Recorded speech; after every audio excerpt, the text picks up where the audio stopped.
अस्सलाम वालेकुम friends, this is Pathan Nazim and welcome to my YouTube channel hello learning academy. तो आज इस वीडियो में हम 10 plus previous year questions PYQs देखेंगे जो कि 2020 के इम्तिहान में पूछे गए थे। गुज़िश्ता इम्तिहान में पूछे गए इंपॉर्टेंट क्वेश्चंस हैं। तो फ्रेंड्स, जैसा कि आपको पता है कि 23 नवंबर को महा टीटी का इम्तिहान कंडक्ट किया जाएगा। इसी को मद्देनज़र रखते हुए हमने एक कोर्स लॉन्च किया है जिसमें आपको डेली वीडियो लेक्चर्स मिलेंगे, उसके साथ आपको PDF नोट्स प्रोवाइड किए जाएंगे और साथ ही previous year questions and MCQs आपको 4000 दिए जाएंगे। अगर आप इंटरेस्टेड हो तो इस नंबर पर कांटेक्ट कर सकते हो। अगर आप एक पेपर लेना चाहते हो तो उसकी फ़ीस 899 रुपीज़ है, और अगर आप बोथ पेपर लेना चाहते हो यानी कि दोनों पेपर की स्टडी कर रहे हो तो फ्रेंड्स इसकी फ़ीस 1299 यानी कि 1299 है। तो फ्रेंड्स, इस नंबर पर कांटेक्ट कीजिए और कोर्स को ज्वाइन कीजिए और आपकी जो प्रिपरेशन है उसको स्टार्ट कीजिए। तो वक्त को ज़ाया ना करते हुए चलते हैं हम क्वेश्चंस की तरफ। फ्रेंड्स,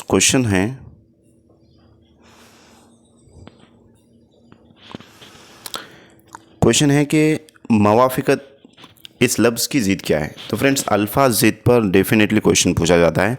तो नंबर 1 है मुखालफत, नंबर 2 है मुताबिकत, नंबर 3 है मुनासिबत और नंबर 4 है मुतशाबिहत। तो फ्रेंड्स, जो मवाफ़िकत है इसकी लिहाजा ज़िद जो रहेंगी वो रहेंगी मुखालिफ यानी कि मवाफ़िकत और मुखालिफत। इस तरीके से option number first correct answer रहेगा। नेक्स्ट क्वेश्चन है कि बेदिल हुए, बेदी हुए, बेकस हुए, बेबस हुए, इन अल्फाज में किसकी तकरार से जाज़बियत पैदा हो रही है। जाज़बियत से मुराद रिलेशन एक यानी कि जो आवाज़ के एतबार से जो है तो एक जैसी आवाज़ आ रही है। तो फ्रेंड्स, नंबर 1 है हुरूफ़ अत्फ़, नंबर 2 है साबिक़ा, नंबर 3 है लाहिक़ा और नंबर 4 है हुरूफ़ जार। तो फ्रेंड्स, बेदिल हुए, बेदी हुए, बेकस हुए, बेबस हुए, यहाँ पर स्टार्टिंग में बे आया है, दूसरे जुमले में भी बे आया है, तीसरे में भी और चौथे में भी। तो फ्रेंड्स, जो स्टार्टिंग में एक जैसे अल्फाज इस्तेमाल होते हैं, एक जैसे जो है तो लफ्ज़ इस्तेमाल होते हैं, उन्हें साबिक़ा कहा जाता है। और बाद के जो लफ्ज़ होते हैं जैसे कि अक़लमंद और जो मंद वग़ैरह जो लास्ट में आते हैं उसको लाहिक़ा कहा जाता है। तो लिहाजा बेदिल हुए, बेदी हुए, बेकस हुए और बेबस हुए, इन अल्फाज में लिहाजा साबिक़ा की वजह से जाज़बियत पैदा हो रही है। Option number second correct answer रहेगा।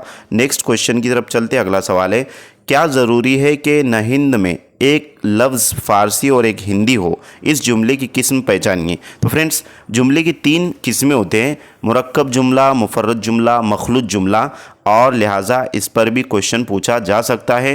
नंबर 1 है मुफर्रद, नंबर 2 है मुरक्कब, नंबर 3 है मखलूत और नंबर 4 है इनमें से कोई नहीं। तो लिहाजा इस क्वेश्चन का करेक्ट आंसर रहेगा ऑप्शन नंबर 3 मखलूत जुमला, क्योंकि इसमें 2-3 जुमले जो तो मिले हुए, जैसे कि क्या ज़रूरी है। अब यहाँ पर इस जुमले की मदद से, इस जुमले के ज़रिए 2 से 3 बातों का ज़ाहिर होना साबित हो रहा है। जैसे कि क्या ज़रूरी है कि न हिंद में एक लफ्ज़ फ़ारसी और एक उर्दू है और एक हिंदी हो।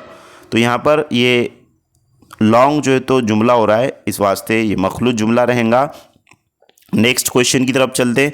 अगला सवाल है कि ला हौल वला कुव्वता इल्ला बिल्लाह के वज़न को उर्दू अदब में किस सिन्फ़ सुखन का बुनियादी वज़न करार दिया गया है। फ्रेंड्स, इस टाइप का क्वेश्चन गुज़िश्ता पूछा गया है 2020 के एग्ज़ाम में, और इस बार पूछे जाने के चांसेस हैं। तो इस वास्ते इसको जहन में रखना है कि उर्दू के जो है तो अदब में किस सिन्फ़ सुखन का बुनियादी वज़न जो है तो ला हौल वला कुव्वता इल्ला बिल्लाह को करार दिया गया है। नंबर 1 है गज़ल, नंबर 2 है क़ता, नंबर 3 है रुबाई और नंबर 4 है मसनूई। तो फ्रेंड्स, इस क्वेश्चन का करेक्ट आंसर है ऑप्शन नंबर 3 रुबाई। नेक्स्ट क्वेश्चन की तरफ बढ़ते। अगला सवाल है कि फ़सीहुल बयान, बहरुल फ़साहत, तर्जुमानुल क़ुरआन, हस्ब बाला मिसालों के पढ़ने से कौन सी बात वाज़े होती है। नंबर 1 शमसी हुर्फ, नंबर 3 कमरी हुर्फ, नंबर 3 हर्फ जार और नंबर 4 हुरूफ अत्फ़। तो फ्रेंड्स, फ़सीहुल बयान, बहरुल फ़साहत और तर्जुमानुल क़ुरआन, तो यहाँ पर फ़सीहुल बयान के अंदर अलिफ पढ़ा नहीं जा रहा है, हा को लाम से मिलाकर पढ़ाया जा रहा है। और बहरुल फ़साहत में भी उसी तरीके से रा को जो है तो लाम से डायरेक्टली मिलाया जा रहा है, पढ़ाने अलिफ वहाँ पर जो है तो हज़्फ़ हो जा रहा है, पढ़ा नहीं जा रहा है। और उसी तरीके से तर्जुमानुल क़ुरआन में भी नून को डायरेक्टली लाम से मिलाकर पढ़ाया जा रहा है और अलिफ जो है तो पढ़ा नहीं जा रहा है। जिस लफ्ज़ में जिस लफ्ज़ में जो है तो लाम पढ़ी जाती है, तो इस बात को आपको जहन में रखना है, हुरूफ शमसी और हुरूफ कमरी में गड़बड़ नहीं करना है। उसको एक ट्रिक के ज़रिए आप समझ सकते हो। जिस लफ्ज़ में जो है लाम पढ़ी जाती है वो हुरूफ कमरी होता है। क्या होता है वो? हुरूफ कमरी होता है। हुरूफ कमरी में लाम पढ़ी जाती है और हुरूफ शमसी में लिहाजा लाम और अलीफ पढ़ा नहीं जाता। अलीफ भी हज़्फ हो जाएगा और लाम भी हज़्फ हो जाएगा, लाम और अलीफ उसमें पढ़ा नहीं जाएगा। तो ये लिहाजा हुरूफ क्या हो जाएगा? शमसी हो जाएगा और हुरूफ कमरी में लाम पढ़ा जाएगा। लिहाजा यहाँ पर जो है तो क्वेश्चन का आंसर आपको कमेंट बॉक्स में देना है कि फिर जो है तो ये हुरूफ कमरी होगा या शमसी होगा। लिहाजा हम ऑप्शंस की तरफ जा चुके हैं वजाहत के ज़रिए। नेक्स्ट क्वेश्चन की तरफ चलते। अगला सवाल है कि मैं उसे आड़े हाथ लेने ही वाला था कि उसने कहा नाच ना जाने आंगन टेढ़ा। इस जुमले की मुनासिबत से दर्ज झेल में से कौन सा मुतबादिल सही है? नंबर 1, इस जुमले में बितरतीब 2 मुहावरे इस्तेमाल हैं। तो फ्रेंड्स यहाँ पर 2 मुहावरे इस्तेमाल नहीं हुए हैं। नाच ना जाने आंगन टेढ़ा और आड़े हाथ लेना। तो ये यहाँ पर क्या है? नंबर 2 ऑप्शन चेक करेंगे हम कि इस जुमले में बिलतरतीब 1 मुहावरा और 1 कहावत का इस्तेमाल है। नंबर 3 है इस जुमले में कहावत नहीं है और नंबर 4 है इस जुमले में 2 कहावत है। तो फ्रेंड्स इस जुमले में कहावत भी है और मुहावरा भी है, तो लिहाजा इस जुमले में बिलतरतीब 1 मुहावरा और 1 कहावत है। तो यहाँ पर मुहावरा और कहावत कौन से हैं तो ये समझना भी बहुत ही अहमियत कामिल है। लिहाजा मैं उसे आड़े हाथ लेने ही वाला था, तो आड़े हाथ लेना ये मुहावरा होगा और नाच ना जाने आंगन टेढ़ा ये होंगी कहावत। यानी कि इस जुमले में 1 मुहावरा और 1 कहावत इस्तेमाल हुई है। इस वास्ते ऑप्शन नंबर 2 करेक्ट आंसर रहेगा। लिहाजा इस टाइप का क्वेश्चन भी पूछा जा सकता है। नेक्स्ट क्वेश्चन की तरफ बढ़ते। अगला सवाल है कि जवाहिरात और जवाहिर सही इमले के एतबार से दर्ज झेल में से कौन सा मुतबादिल सही होगा? इतना इंटरेस्टिंग क्वेश्चन पूछा गया है और घुमा फिरा कर क्वेश्चन पूछा गया है। अगर यानी कि पहली मरतबा अगर एग्ज़ाम देने वाला होगा वो कंफ्यूज होना ही होना है यहाँ पर, क्योंकि फ्रेंड्स जवाहिर की जमा ही जवाहरात होती है और इमले के एतबार से ये दोनों भी दुरुस्त है। अब लिहाजा यहाँ पर जो है तो घुमा फिरा कर कैसे जो है तो कंफ्यूज किया गया है कि जवाहिरात और जवाहिर इमले के एतबार से दर्ज झेल में से कौन सा जो है तो मुतबादिल से होगा। तो दोनों लफ्ज़ सही है। नंबर 2 है दोनों लफ्ज़ गलत है। नंबर 3 है पहला सही और दूसरा गलत। और नंबर 4 है पहला गलत और दूसरा सही। तो लिहाजा यहाँ पर दोनों भी सही हैं, क्योंकि जवाहिर की जमा ही जवाहरात होती है और यानी कि उसको जमा में जब तब्दील किया जाता है जवाहिर को तो जवाहरात होती है। तो यहाँ पर दोनों लफ्ज़ सही है। ऑप्शन नंबर 1 सही जवाब रहेगा। नेक्स्ट क्वेश्चन की तरफ बढ़ते। अगला सवाल है कि सुरमई शाम में उसकी नखरई आवाज़ ने जादू जगा दिया।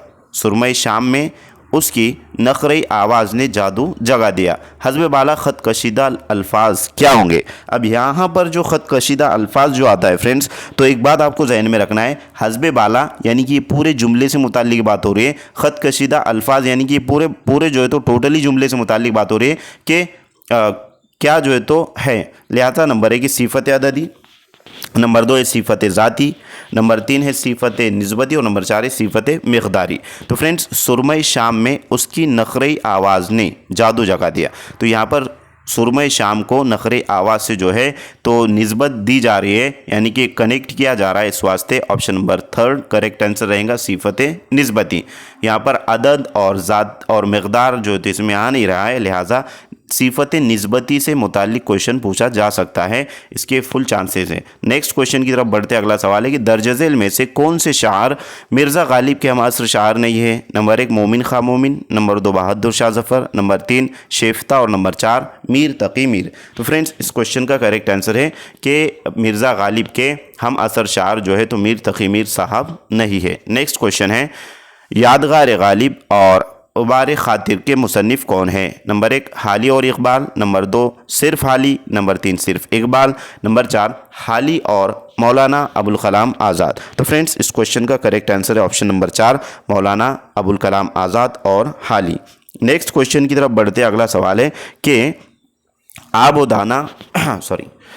दाना शेर व शकर आब व हवा इन लफ्ज़ों की तरकीब में वाव क्या कहलाता है?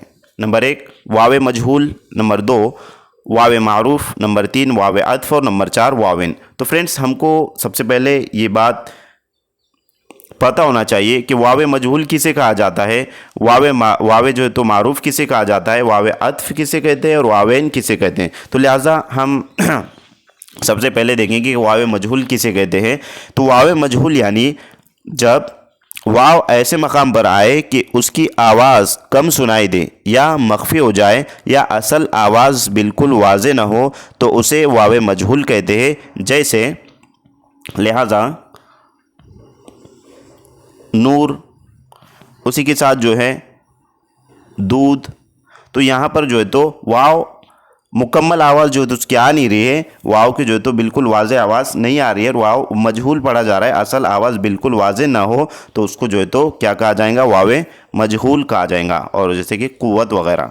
तो उसके बाद है वावे मारूफ किसे कहते हैं। तो वावे मारूफ कहते हैं जब वाव की आवाज़ खुलकर साफ और नुमाया तौर पर ज़ाहिर हो तो उसे वावे मारूफ जो है तो कहते हैं।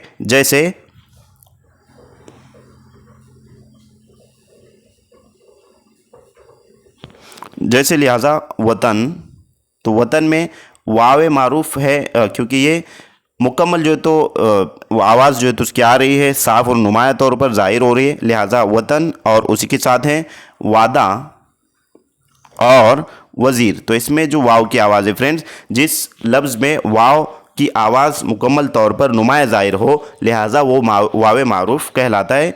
और उसके बाद है नेक्स्ट वावे अत्फ किसे कहते हैं। तो वावे अत्फ किसे कहते हैं फ्रेंड्स, कि जब वाव दो जुमलों या दो अल्फाज को आपस में जोड़ने के लिए इस्तेमाल हो तो उसे वावे अत्फ कहते हैं। और यहाँ पर जब वो दो जुमलों को जोड़ने का काम करती है तो वहाँ पर उसके मायनी और के हो जाते हैं, यानी कि ये और के मायनी देता है। जैसे कि सुबह व शाम, जैसे कि फॉर एग्ज़ाम्पल सुबह व शाम, तो यहाँ पर ये जो वाव इस्तेमाल होगा, लिहाजा और के मायने देगा सुबह और शाम। उसी तरीके से अली व अहमद, अली व अहमद, तो यहाँ पर वह जो लगेगा अली और अहमद, तो और के मायने वो देगा। तो लिहाजा वावे अत्फ उसे कहेंगे जिसमें जो है तो वाव दो जुमलों को दो अल्फाज को जोड़ने का काम करें और का मायने दे तो उसे वावे अत्फ कहेंगे। और उसी के साथ है लास्ट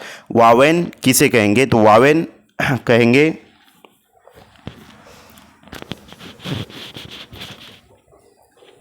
तो फ्रेंड्स लिहाजा वावेन कहेंगे जो कॉमाज होते हैं तो उनको जो है तो वावेन कहा जाता है। जैसे कि इस तरीके से जो तो यूज़ होता है। अब इनके दरमियान मेहनत करोगे तो कामयाब हो जाओगे, तो वावेन का इस्तेमाल किया जाता है, तो इसे वावेन कहेंगे। तो फ्रेंड्स इस क्वेश्चन का करेक्ट आंसर रहेगा ऑप्शन नंबर 3 वावे अत्फ, क्योंकि दो लफ्ज़ को जोड़ने का काम हो रहा है। तो मैं उम्मीद करता हूँ कि आपको तमाम तर क्वेश्चन अच्छे समझ में आ गए होंगे। मिलते हैं नेक्स्ट टाइम नेक्स्ट वीडियो में। आज के लिए इतना काफ़ी है। अगर आपको वीडियो अच्छी लगे तो वीडियो को एक लाइक ज़रूर करें, अपने फ्रेंड सर्कल में ज़्यादा से ज़्यादा इस वीडियो को शेयर करें। Thank you for watching and listening my video. Thank you very much Indeed for your cooperation and have a nice day.